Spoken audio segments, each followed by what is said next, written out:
as a lawyer, what's one piece of advice that you would give to every entrepreneur who is watching us right now?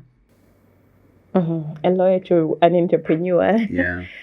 I think there's a lot, but I think what I would say to every entrepreneur, Yeah. you need to start on the right footing in your compliance. Okay. A lot of time people start business without the proper understanding of what they have to do, of what their tax obligation is, of the license that they are required to get. And by that, it actually normally results into a lot of challenges and problem in the process. You might be trying to grow, but now you're realizing that you have this hefty tax fines that Yeah. Tere maybe wants. And so I think for anyone who is starting a business, always consider getting a lawyer or seeking proper guidance in whatever you want to start and understand the laws, the legal framework, the regulatory framework of the sector, of the area that you want to operate. And I think that is how you can build sustainable and be able to grow as a business if you are serious and you want to expand to higher national levels, I would say, maybe. I think that's very important because one of them days it happened to us. Our company, we had a company that never made any kind of money. But then our tax bill was like 100 million. Yeah. I'm like, I think I didn't even make 1 million. How do I owe 100 million to TRA? Yeah. There are Yeah. a lot of fines that are fines. You didn't file this, you didn't do that, you didn't. It was crazy. Yeah, and I think I don't know if it has to be taught at university level or at what level. I think there is quite a need also for the government to really push out the basic entrepreneurship requirements in order to enable the younger generation to understand.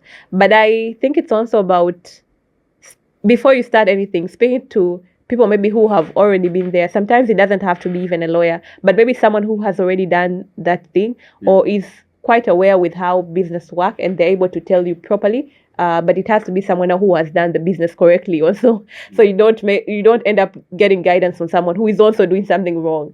But I think it's quite a big challenge. I always have a lot of clients, a lot of startups coming in with a lot of problems that just because they didn't know what they were supposed to do. If you're starting a business, one piece of advice that I'll give you, you must have a lawyer in place before you do anything. You must have a tax accountant in place. You must have a mentor that has done what you want to do. I'm saying you must because if you don't, you are doomed to fail. But if you do, you'll avoid a lot of mistakes that you're not supposed to do them. It's very, very important. You must do that. So the final question is actually not my question. The previous guest left you a question. Oh, And may I know the previous guest? Yes, he's the founder and CEO of Sahara Ventures. His name is Jumanne Tambalike.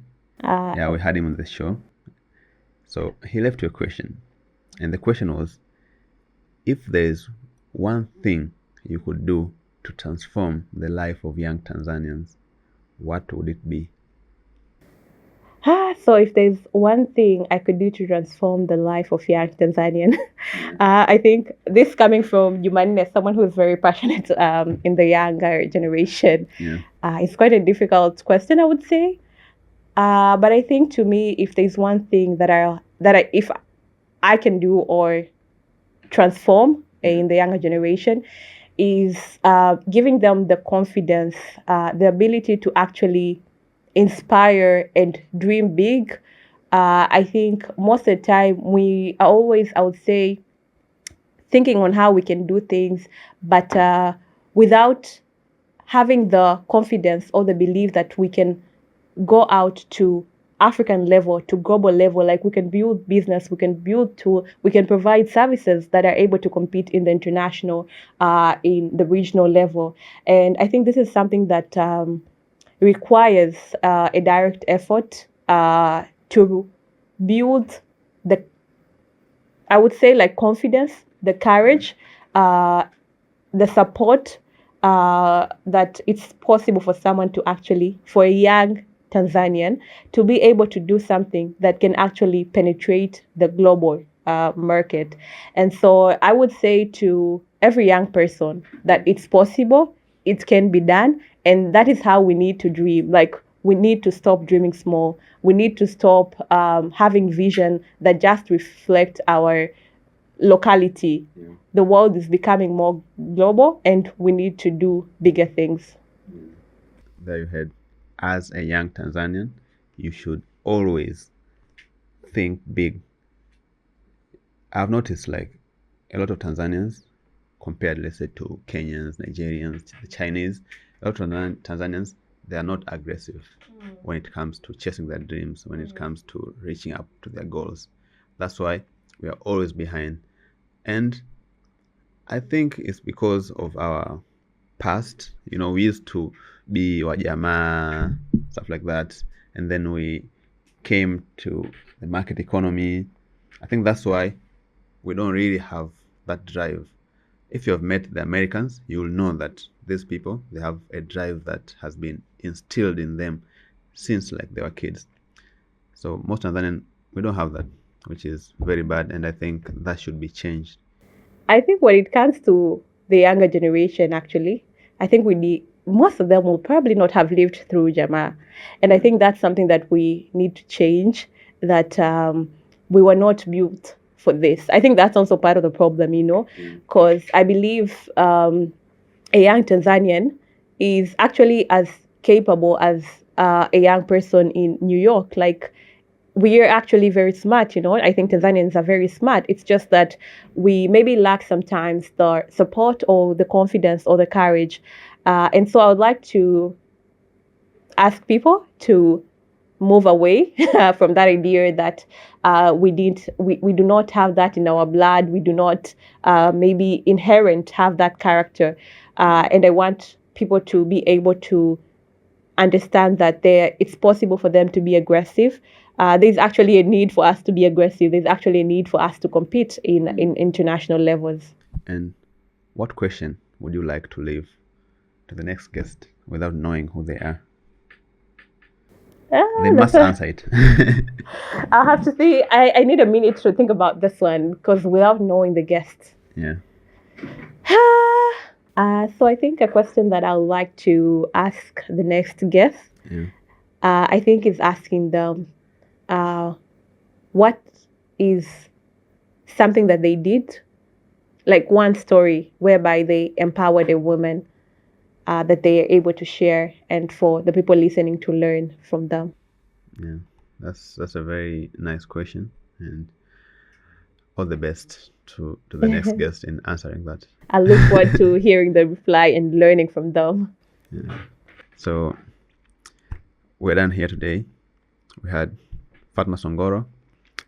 Thank you for coming. I have a lot of questions that I wanted to ask you that I didn't ask yet. So I hope maybe one day you'll come for part 2, where we'll talk about internet governance. As you said, internet governance is very big. So who you're watching right now, please go and check Fatma Songoro's Instagram, LinkedIn, I don't know, Facebook, everywhere. Just go and DM her or comment that we need Fatma Songoro again on MOD podcast. Also, leave a comment down in this video that Fatma Songoro, just comment the name Fatma Songoro, and 100 comments, we'll have Fatma Songoro for part 2. Thank you for watching, and I hope you keep making your own destiny. And that's it for today. See you on the next one.